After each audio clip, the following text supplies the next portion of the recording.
یہ بھی ایک طرح سے اس ملک کی تقدیر میں تھا کہ یہ ایک جوہری طاقت بنے گی۔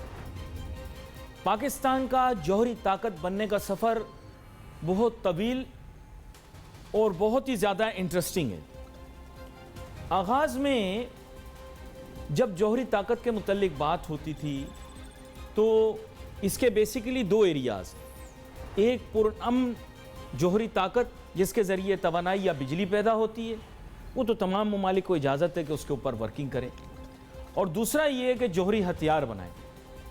اس دور میں آغاز میں صرف جو 5 بڑی دنیاوی طاقتیں تھیں یہ متحرک تھیں، یہی ڈکلیئرڈ بھی تھیں۔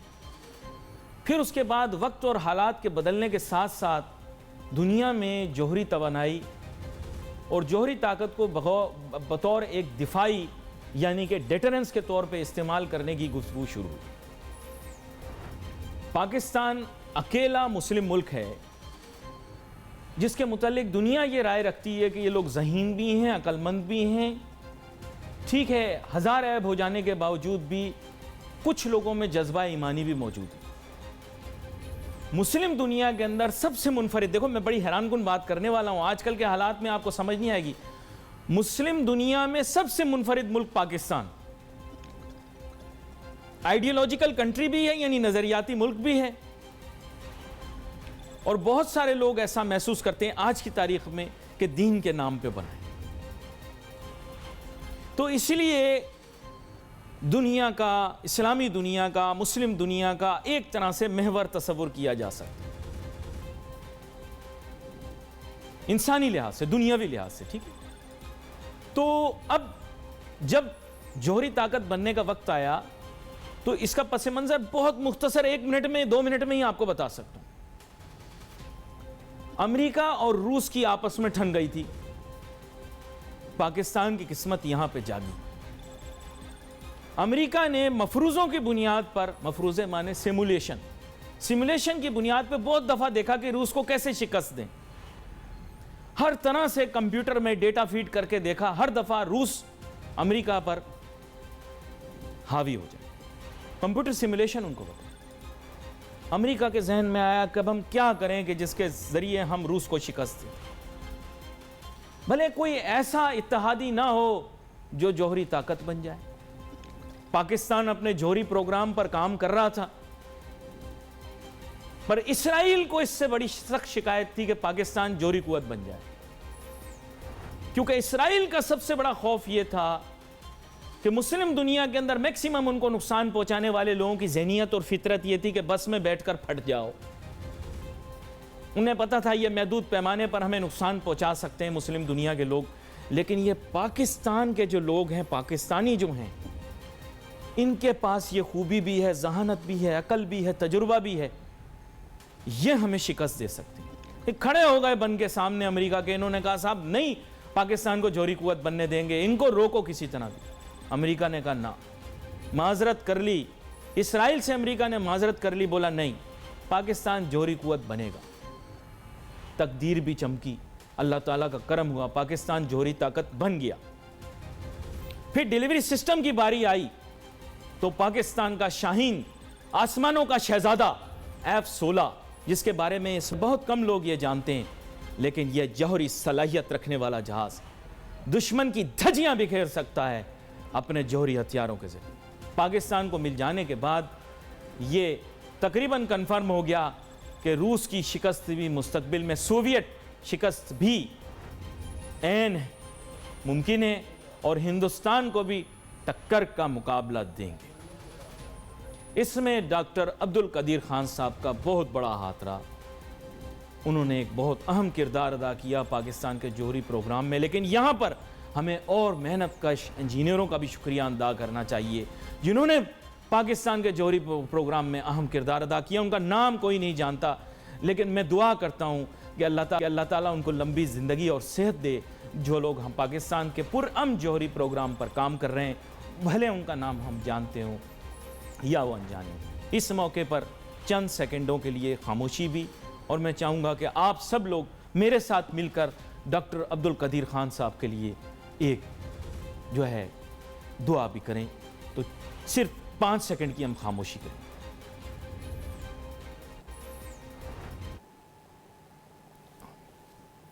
यहाँ पर नाजरीन बात कुछ ऐसी है कि मेरे साथ बहुत ही अहम मेहमान शामिल गुफ्तगू हैं, जिनकी डॉक्टर अब्दुल साहब से मुलाकात भी हुई। जनाब अतीकुर रहमान साहब मईशत तानवी हैं, माशी तजियाकार भी हैं, गहराई से इन तमाम मामलात पर नज़र भी रखते हैं। सर वेलकम करता हूँ आपको शो। बहुत शुक्रिया आपका।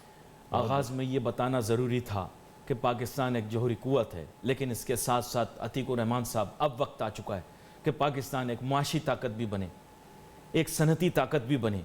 इसके मुतालिक मैं चाहूँगा कि आप आगाज़ में एक इब्तिदाइया अपनी तरफ से भी दें। जी बहुत शुक्रिया अली नासिर। बात सारी ये है कि डेवलपिंग कंट्रीज़ को प्रॉब्लम तो आते हैं। Pakistan is one of the developing country in the world, और माशाल्लाह आपने इतना अच्छा इस वक्त बोला, हमारे जज्बात उभर आए, सेंटिमेंटल हो गए हम लोग, और अंदर से एक फीलिंग सी आ रही है कि वी आर प्राउड पाकिस्तानीज़। अल्हम्दुलिल्लाह हम लोग पाकिस्तानी हैं, और पाकिस्तान अगर आज मईशत में थोड़ा सा गड़बड़ हो रही, प्रॉब्लम हो रहा है, वो अप एंड डाउन हो रहा है, तो क्या फ़र्क पड़ता है। Pakistan will remain always a leading nation, और वो वक्त जल्द आएगा जब पाकिस्तान एशियन टाइगर दोबारा से बन जाएगा, और वो वक्त आएगा जब हम अपनी मईशत के इन तमाम प्रॉब्लम्स को ओवरकम कर सकेंगे। और इसमें सबसे अहम बात जो है वो हमारी पॉवर्टी है, जिसका हमें हमेशा ख्याल रखना है कि इस पॉवर्टी को अगर हमने ओवरकम नहीं किया तो हम बहुत पीछे रह जाएंगे। हमें इसे ओवरकम करने के लिए कुछ ना कुछ ऐसा करना है कि जितने जल्दी हो सके जो हम डाउन द लाइन पॉवर्टी में जा रहे हैं, हम अपर चले जाएं,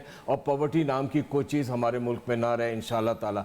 बात सारी ये है कि पिछले दिनों अली बात हो रही थी बहुत ज़्यादा जीडीपी पे, तो मैं इसी से स्टार्ट लेता हूँ कि ये खामखा की एक बहस है कि जीडीपी 5% है, जीडीपी 3% है, जीडीपी 3.5% है। भाई बात यह है कि जब डेवलपिंग कंट्रीज़ होते हैं तो उनको दो प्रॉब्लम्स बड़े सख्त होते हैं।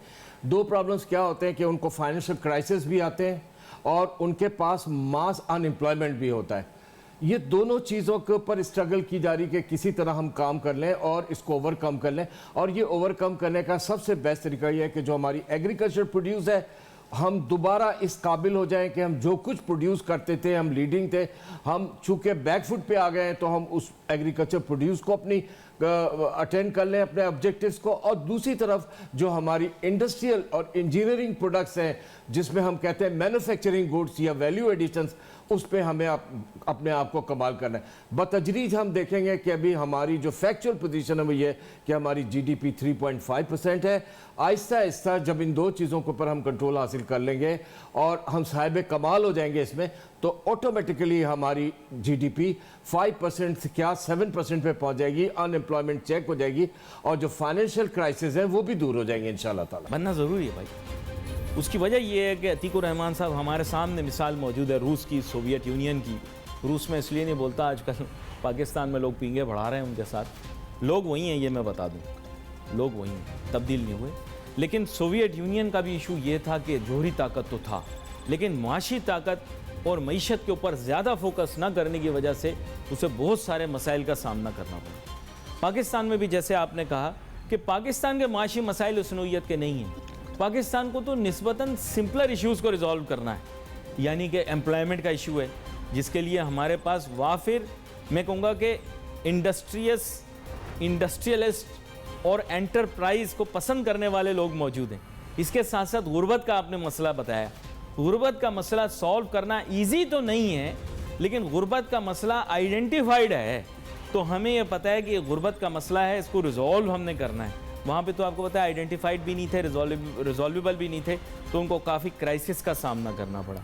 आपके ख्याल से क्या पाकिस्तान में हंगामी बुनियादों पर माशी ताकत बनने के लिए कोशिश करनी चाहिए? क्योंकि अभी तक हम सिर्फ सर्वाइवल पे वर्किंग कर रहे हैं। सर्वाइवल पे वर्क नहीं करना, इकोनॉमिक पावर बनने पे वर्क करना है। क्या कहते हैं अली? बहुत अच्छी बात और बहुत अच्छा जवाब यह है कि एक दफ़ा जब कोई भी कंट्री इकोनॉमिक टर्मोइल्स में आता है, जैसे हम लोग भी किसी वक्त काफ़ी टर्मोइल में आते हैं, कोई रास्ता नज़र नहीं आता, जिसे कहते हैं ना कि there is no light at the end of the tunnel, तो ऐसा वक्त भी पाकिस्तान पे आता है। उसकी जब आप डेप्थ पे जाएं तो आपको नज़र आएगा कि एक बहुत मेजर प्रॉब्लम जो आपके पास है वो आपकी ब्रोकन इकोनॉमी का है। बार बार इकोनॉमी को ब्रोक होना पड़ रहा है। जब ब्रोकन इकोनॉमी होती है तो हमने इसका रीज़न तलाश किया कि ब्रोकन इकोनॉमी होती कैसे।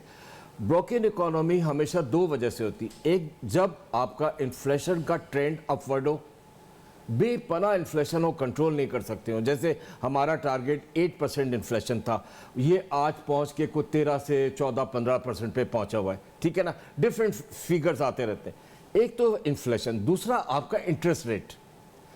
IMF आपको हमेशा कह रहा है कि आप इलेक्ट्रिक के टैरिफ्स को बढ़ाओ, आप गैस के टैरिफ्स को बढ़ाओ, आप सब्सिडीज को वापस करो, और आप सबसे बढ़कर जो है वो ये है कि आप अपने इंटरेस्ट रेट को बढ़ाओ। देखो भाई, बात सारी है कि जब आप इंटरेस्ट रेट बढ़ाते हैं, तो मैंने अभी कहा कि ये एक ब्रोकन इकोनॉमी की तरफ ले जाता है मामला।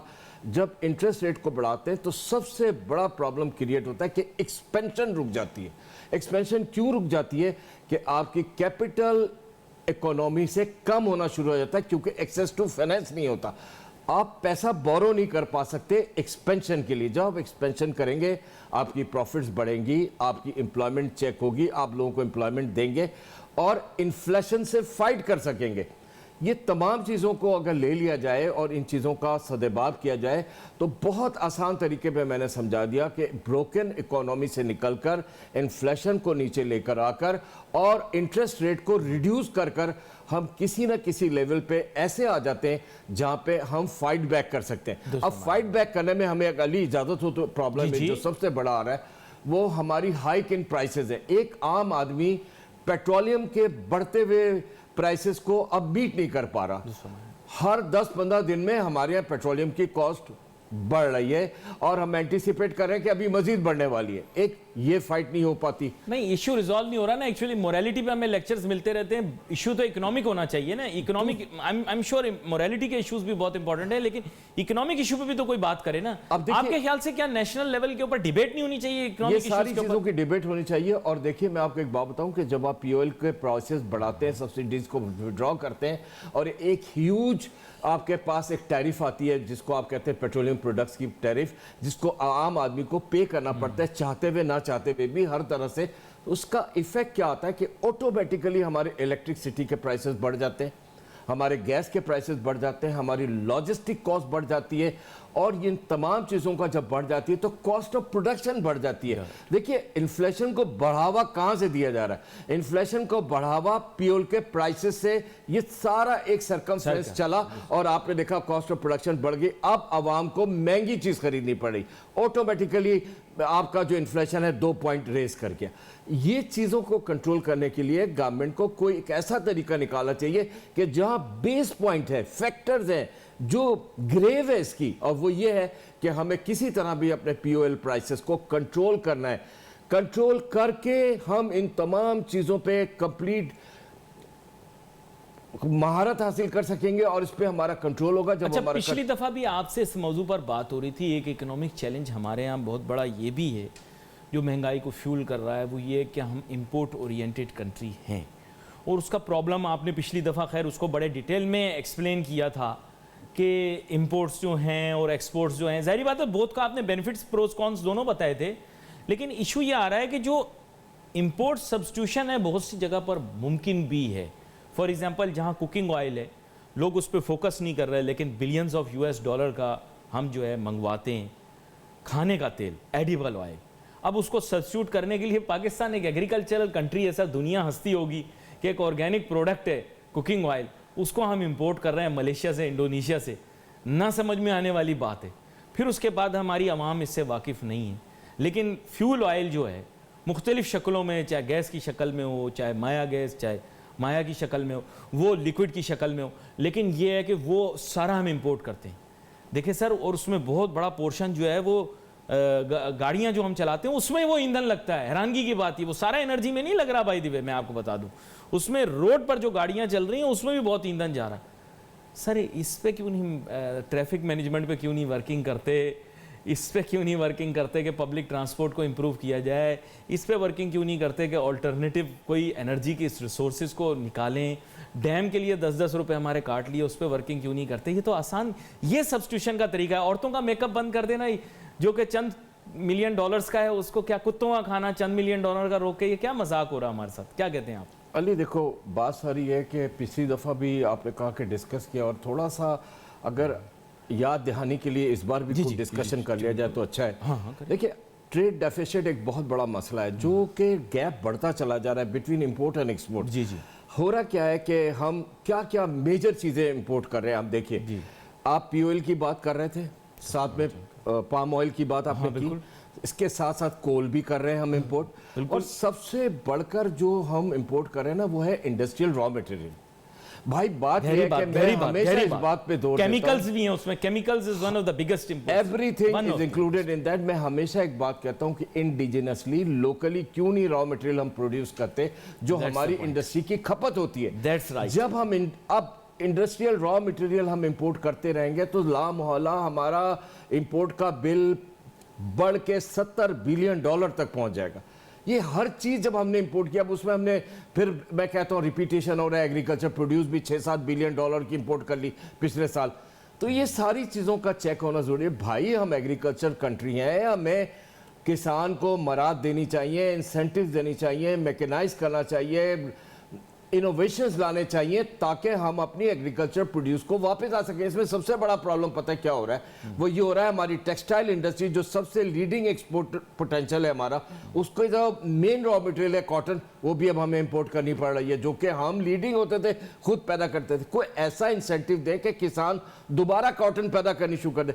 तो बात घूम फिर के यही आती है कि हमें किसी तरह भी अपने रेवेन्यू जनरेशन को बढ़ाना है, और वो सिर्फ एक ही तरीके से बढ़ सकता है कि ट्रेड गैप को कम करो और एक्सपोर्ट्स को बढ़ाओ। अच्छा, लेकिन अतीक साहब यहाँ पर चूंकि आपने एग्रीकल्चर की बात की, मैं एक चीज़ आपके सामने रखना चाहता हूँ, वो ये है कि पहले तो अवाम को बेवकूफ़ बना लिया जाता था कि हम 5 दरियाओं का मुल्क हैं और ये वो, और अवाम बेवकूफ़ बनने के लिए हमारी तैयार भी रहती है। लेकिन अब जब से गूगल अर्थ वगैरह है तो दुनिया का नक्शा आप देख सकते हैं, पाकिस्तान का भी। आप बड़े अमेज़ होंगे कि हमारे मुल्क के अंदर कल्टिवेटेबल लैंड जो है बहुत कम है, तो हम कैसे प्रोड्यूस करेंगे? प्रॉब्लम है पानी की भी बहुत बड़ी ना, तो फ्रॉड आवाम के साथ हो जाता है पाक स्टडीज़ की किताब में उल्टी सीधी बातें लिख के। लेकिन मेन इशू ये कि नक्शा ये बता रहा है पाकिस्तान का कि सिर्फ इंडस और ट्रिब्यूटरीज़ के साथ साथ जो ज़मीन है वहाँ पे एग्रीकल्चर हो भी रहा है। लेकिन वेस्ट ने हमें आगाह कर दिया है कि इंडस बेसन is one of the most vulnerable water resource, जिसके माने ये हैं कि किसी दिन पानी कम, ख़त्म या बहुत ज़्यादा भी हो सकता है। ये अजीब व गरीब किस्म का फिनोमिना होता है जिसे फ्लड भी कहते हैं, फिर ड्राउट भी हो सकता है। तो ये इशू ये बड़ा सेंसिटिव है जिसके ऊपर हुकूमत काम कर रही है। इमरान खान साहब का जो बिलियन ट्री सुनामी ऐसे ही नहीं शुरू किया गया, वेस्ट ने हमें बताया था क्लाइमेट चेंज की वजह से और दीगर ऐसे माहौलियाती तब्दीलियों की वजह से इंडस बेसन वनरेबल हो रहा है। मेरी प्यारी कौम, अपनी आंखें खोलो। अक्टूबर के महीने में यहाँ पर ज़लज़ले भी आना शुरू हो गए जो कि साइज़मिक एक्टिविटी की निशानदेही कर रहा है। या अल्लाह मेरी कौम की हिफाजत फरमा। बेशक हम ज़्यादा गुनहगार लोग हैं कि बहुत सारे सेक्टर्स ऐसे हैं कि जहाँ पर हम लोकली प्रोड्यूस करके बड़ी ईजीली सब्स्टिट्यूट कर सकते हैं। एग्रीकल्चरल लैंड हमारे पास अवेलेबल है, और उसी डिस्कशन के अंदर गुफ्तगू इस तरफ चली गई कि पानी की रिसोर्स बहुत ज़्यादा स्कार्स है। Paucity of water, scarcity of water Pakistan के लिए बड़ा मेजर इशू है। लेकिन अतीकुर रहमान साहब, आपके साथ 12 मैंने पता नहीं कितने प्रोग्राम वाटर स्कार्सिटी पे किए होंगे। इशू ये है कि सर किसी भी मुल्क की इंडस्ट्रियल डेवलपमेंट मुमकिन नहीं है जब तक उसके पास बेसिक यूटिलिटीज़ ना हो। उसमें वाटर भी है, इलेक्ट्रिसिटी भी है। आपके इलेक्ट्रिसिटी एक्सपेंसिव है। ईंधन का आपने पहले जिक्र कर दिया कि ईंधन कितना महंगा है और इन्फ्लेशन की तरफ कितना कंट्रीब्यूट करता है। हमारे शहर कराची के अंदर जहाँ पर बाकायदा मैं आपको वैसे बता दूँ, मलिर नदी, लियारी नदी बहती है जब बारिश होती है। We can store this water. Unfortunately अब मैं क्या कहूँ, लैक ऑफ विजन और सो मेनी थिंग्स। खैर, मैं सिर्फ ये चाहूँगा कि आप इसके बारे में बताएं कि पाकिस्तान इकोनॉमिक पावर कैसे बने जब उसके यहाँ यूटिलिटीज़ का बेसिक इशू रिजॉल्व नहीं हुआ। तो आप मुझे बताएं कैसे बनेगी इकोनॉमिक पावर। जी, एक स्टेप अहेड लेनी ही होगी, और वो स्टेप ये है कि हमें देखना पड़ेगा कि हम किस तरह अपने नए इकोनॉमिक जोन्स बना सकते हैं। ठीक है, जो हो रहा है हो गया। Dilapidated state of the industrial state, सब कुछ छोड़ दें अब इसको। ये बहुत लंबी बहस है, इसको दोबारा इंफ्रास्ट्रक्चर को बनाना फ्रेश बात करते हैं। फ्रेश बात करें। अपने इकोनॉमिक जोन्स कर दो चीज़ें बड़ी इंपॉर्टेंट करने की। एक तो इकोनॉमिक जोन्स देखने हैं, और उन इकोनॉमिक जोन्स में यूटिलिटीज़, सारी यूटिलिटीज़ वन विंडो के थ्रू अवेलेबल होनी चाहिए। जिस दिन हम ये काम करने में कामयाब हो गए, आप यकीन जानिए हमारी फॉरेन डायरेक्ट इन्वेस्टमेंट तैयार खड़ी है हमारे पास आने के लिए। जब डायरेक्ट इन्वेस्टमेंट हमारे पास आएगी तो हमारे पास फ्लो ऑफ फंड्स होगा, हमारे कैपिटल वैल्यूज़ बढ़ जाएंगे, हमारे फॉरेन एक्सचेंज रिजर्व्स बढ़ जाएंगे। ये सारी चीज़ें जब इकट्ठी होंगी ना तो हम ऑटोमेटिकली एक बहुत स्पीड के साथ तरक्की कर रहे होंगे। हमारी सिक इंडस्ट्रीज़ का जिक्र मैंने नहीं किया, वो पुराने इंफ्रास्ट्रक्चर में आ जाता है। नई नई इंडस्ट्रीज़ लगनी शुरू होंगी, लोगों को एम्प्लॉयमेंट मिलेगा और फाइनेंशियल क्राइसिस किसी हद तक कम हो जाएंगे। लेकिन एक बात जो बड़ी इंपॉर्टेंट है वो ये है, we have to work hardly, we have to work hard. मैं रिपीट कर रहा हूँ, हमें अपनी छुट्टियों को कम करना होगा। We have to reduce our holidays. मैं एम्फसाइज करके कह रहा हूँ और हमेशा कहता हूँ कि अब हमें कोई एक ऐसा काम करना चाहिए जब हम एक ऐसे लेवल पे आ गए जब एक टर्मोइल की सी सिचुएशन है, इकोनॉमिक डिसास्टर्स हैं हमारे पास, इकोनॉमी ब्रोकन इकोनॉमी की तरफ जा रही है। ये सारी चीज़ों को हम कंट्रोल कर सकते हैं। Look at the example of China, look at the example of Singapore, ये सब लेकिन नवाज शरीफ साहब ने आपकी सजेशन लेकर इतनी सारी छुट्टियां तो काट दी, अब तो थोड़ी सी बच गई साल में। अब तो पहले तो इतनी सारी छुट्टियां होती थी, आपको याद हो। सबसे बड़ा प्रॉब्लम पता है क्या आता है, निटेड हॉलीडेज बहुत खलती हैं। जब कोई एक हॉलीडे ऐसी आ जाए जिसके साथ आप सैटरडे संडे को मिला लेते हैं ना, तो that becomes a long weekend. और फिर जब मंडे को आदमी वापस आता है ना काम पे, तो वो आधा दिन तो यॉर्निंग में लगाता है अपना, उसको अपने इंफ्रास्ट्रक्चर को ठीक करने में टाइम लग रहा होता है, अपनी स्पीड्स को गियर अप करने में टाइम लग रहा होता है, वो स्पार्क्स और वेलोसिटीज लाने में टाइम। तो I will emphatically request that we have use our holidays. अपने पोटेंशियल्स को हमें बढ़ाना है, हमें ज्यादा हार्ड वर्क करना है। दी देखें, वीकली टू रख दी तो अब हम ज्यादा कारामद हो जाएंगे। एक दिन हम 3 घंटे काम करते हैं, 2 दिन हम छुट्टी करते हैं। सही this is what is the common phenomena. यही हो रहा है हमारा, आम यही हो रहा है। चेक करें आप। तो बात सारी ये है कि हम सारे लोग, मैं तो बिजनेसमैन हूँ, इन सब चीज़ों से गुजर रहा हूँ, मुझे पता है ये बड़ी हार्डशिप्स है। और सबसे बड़ी हार्डशिप ये होती है एक स्मॉल बिजनेसमैन के लिए, एक मिडिल क्लास बिजनेसमैन के लिए, एक स्मॉल ट्रेडर के लिए, ये सारी चीज़ें बड़े चैलेंजिंग है। एक फोर्स्ड हॉलीडे हमारे यहाँ इस वजह से है। मैं आपको एक मिसाल देता हूँ, बिलफर्ज आप कराची शहर को ले लें, टप करके पहला कतरा पानी का गिरता है और आप समझे 2-4 दिन गए, आप देखें। लेकिन यहाँ पर हमें अकील करीम डैडी साहब ज्वाइन कर रहे हैं, मारूफ कारोबारी शख्सियत हैं पाकिस्तान की। वेलकम करता हूँ सर आपको शो में। यहाँ पर मैं ये भी चाहूँगा कि अकील करीम डैडी साहब आगाज़ में एक तो अब्दुल कदीर खान साहब की तारीफ़ में अगर आप चंद जुमले कहना चाहें, और उसके साथ साथ ये बताइएगा कि पाकिस्तान जोहरी कुव्वत तो है, अब माशी कुव्वत कैसे बने। जी अकील करीम डैडी साहब।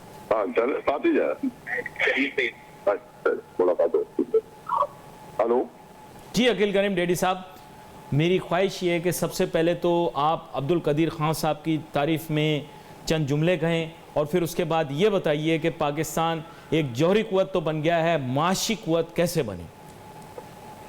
देखें माशाल्लाह अब्दुल कदीर साहब की अब जितनी तारीफ करे कम है, क्योंकि हम लोग अपने मोहसिनों को याद करने वाले लोग नहीं है। हम वो लोग हैं जब इंसान मर जाता है फिर उसकी तारीफें करते हैं। जब तक वो थे दुनिया में शायद उनकी भी एक्सपेक्टेशन थी कि लोग उनके साथ अच्छा सलूक करें, लेकिन अवाम तो उनके साथ थी, लेकिन बाकी लोगों की मैं नहीं कह सकता, क्योंकि अब्दुल कदीर बहुत बड़ा नाम है। पाकिस्तान की अगर इतनी ताकत बना है तो सिंगल हैंडेड डॉक्टर कदीर की खिदमत है। और इसके अलावा अगर आप देखें कि 1971 में हमारे 2 टुकड़े हुए हैं, अगर ये इतनी ताकत हम ना होते तो फर्दर भी हमें नुकसान हो सकता था। लेकिन मैं आपको एक और बात बताऊं कि मासी ताकत बनने के लिए हुब्बुल वतनी की जरूरत है, और पाकिस्तान में उस चीज की कमी है। हम अपने मुल्क को खुद ही पीछे ले जाना चाहते हैं। हम अपने प्राइम मिनिस्टर को जो अच्छी बात है उस पर सपोर्ट नहीं करते हैं। प्राइम मिनिस्टर ने यूएनओ में जो स्टैंड लिए हमारे यहाँ क्रिटिसिज्म पड़ा। प्राइम मिनिस्टर ने असासा डिक्लेयर करने की स्कीम लेके आए हैं, इसमें आप सब शिरकत करें। समझता हूँ कि ये सारी जरूरी है कि पूरी पाकिस्तानी कौम हुब्बुल वतनी का मुजाहरा करें, और जो पाकिस्तान के इंटरेस्ट में हो पहले है, जो पाकिस्तान के इंटरेस्ट के अगेंस्ट है वो बात उसको आप क्रिटिसाइज करें। लेकिन ऐसा हम देख नहीं रहे हैं। इस वक्त हम ये यकीन से कह सकते हैं कि हम ये नहीं कह सकते कि पाकिस्तान इकोनॉमिकली डूब चुका है। दुनिया में मुश्किल टाइम चल रहा है, लेकिन पाकिस्तान में भी मुश्किल टाइम जरूर है, लेकिन हम उस मुश्किल टाइम से निकलने की सलाहियत रखते हैं। और इसके लिए जाहिर बात है कि इसमें एक गवर्नमेंट नहीं है, गवर्नमेंट है अफवाज जो पाकिस्तान है, और हम अवाम आवाम को सबसे बड़ा सपोर्ट करने की जरूरत है। जो हम देखते हैं उसमें शायद कमी है, हम छोटी छोटी बातों में पड़ जाते हैं। तो जरूरी ये है कि हम सब एक हो जाएं, तो ये मुल्क मासी ताकत बन सकता है। इस और कोई हमारे ऊपर इतना ऐसी चीजें नहीं है, जितने बड़े हमारी डेट नहीं है कि हम मुश्किल टाइम से ना निकल पाए। आपका बहुत बहुत शुक्रिया अकील करीम डेडी साहब, आप हमारे साथ शामिल गुफ्तगू रहे। यहाँ पर प्रोग्राम का हमारा वक्त ख़त्म हुआ चाहता है। मैं अपन अतीकुर रहमान साहब का बहुत शुक्रगुजार हूँ कि प्रोग्राम में तशरीफ़ लाए। We wait for message on Facebook. Ali Nasir हमारी टीम को इजाज़त दीजिए। अल्लाह हाफ़िज़।